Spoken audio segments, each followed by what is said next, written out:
Hey, I'm Meg, and today I'm going to be showing you how to make my brand new pumpkin and goat cheese muffins with candied bacon. There's nothing I love more in the fall than using pumpkin in as many desserts as I can. And this time, I'm kind of giving pumpkin muffins a little bit of a makeover by adding some new ingredients such as goat cheese and bacon, just to give it a bit of an update. The first thing I'm going to do is candy my bacon. I have my light brown sugar in this dish and my bacon. First thing I want to do is spray my rack. You want to make sure you spray the rack because the candied bacon is going to stick like glue. All right, now that I've got that done, take my bacon and just press it into the light brown sugar.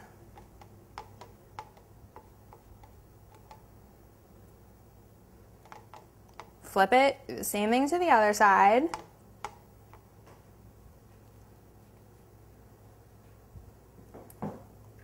And lay it on the rack.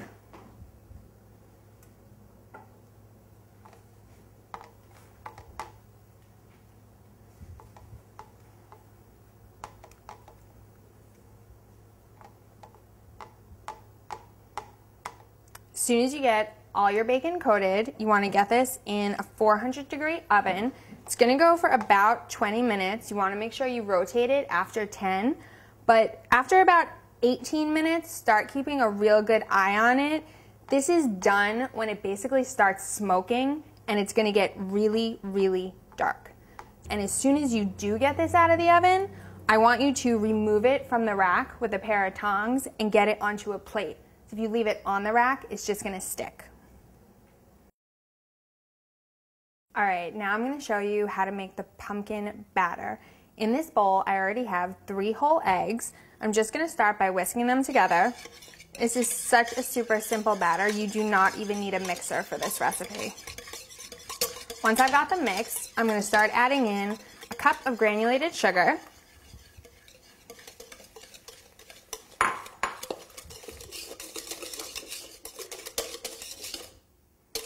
All right, next cast member here is Pumpkin, star of the show.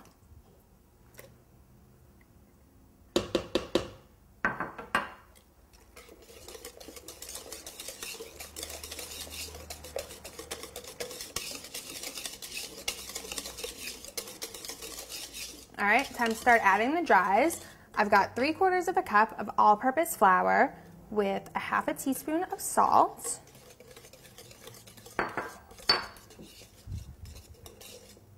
Next, I'm going to add in 1/2 teaspoon of baking powder and a 1/2 teaspoon of baking soda.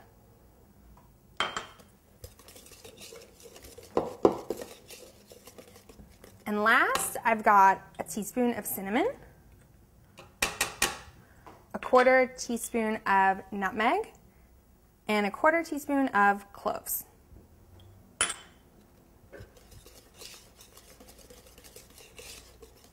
Just make sure this is good and combined, and it's looking good. Now that this is done, I'm going to set it aside, and it's time to make my goat cheese filling. The first thing I'm going to do is I have 4 ounces of softened cream cheese in a bowl with 3 ounces of goat cheese. All right, so I'm just going to cream these together with a hand mixer, and as this is going, I'm going to add to this 3 tablespoons of light brown sugar.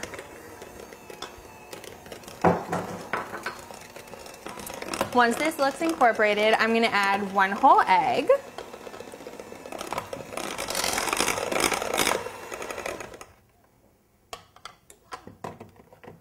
All right, this time I just want to scrape my bowl down a little bit just to make sure I'm getting everything mixed really thoroughly. And I'm also going to add about a 1/4 teaspoon of vanilla extract.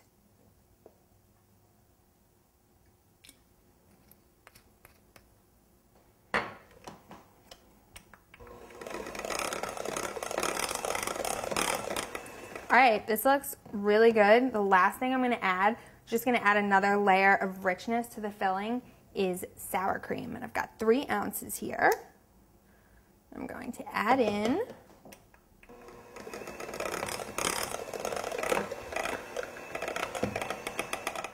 All right, everything looks mixed perfectly. That's it for the filling, and now it's time to assemble these little gems.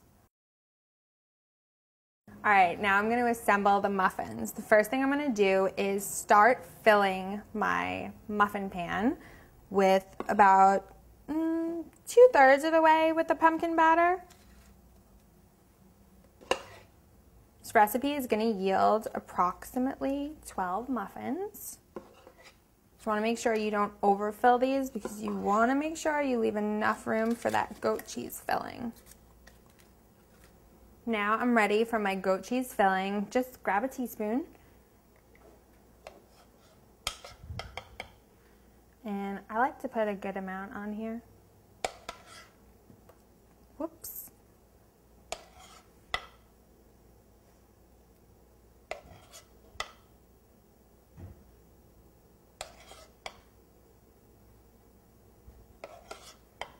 I promise you this filling is divine, so if you have a little extra, believe me, all you need is a spoon.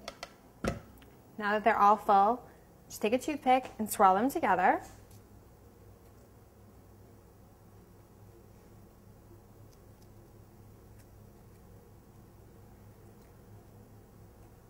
All right, the last part of these muffins, candied bacon. I have crumbled up my candied bacon, and I'm just going to sprinkle it on top of the muffins. Make sure you get a good amount on each muffin. Now, these are going to bake for 20 minutes in a 350-degree oven. When you take them out of the oven, the candied bacon is going to have softened a little. Don't worry about it. Put them aside, let them cool, and the bacon's going to harden up again. And during that time, all that really good bacony goodness and flavor has dripped down through the whole muffin. There are no words to describe how these actually taste. I'm just gonna leave it at that. Here are my pumpkin and goat cheese muffins with candied bacon. I took them out of the oven, let them cool, and look how pretty they look with that bacon on top. These are, in a word, fabulous, and muffins to me are a great excuse to eat dessert for breakfast, so I really hope you make these and enjoy them.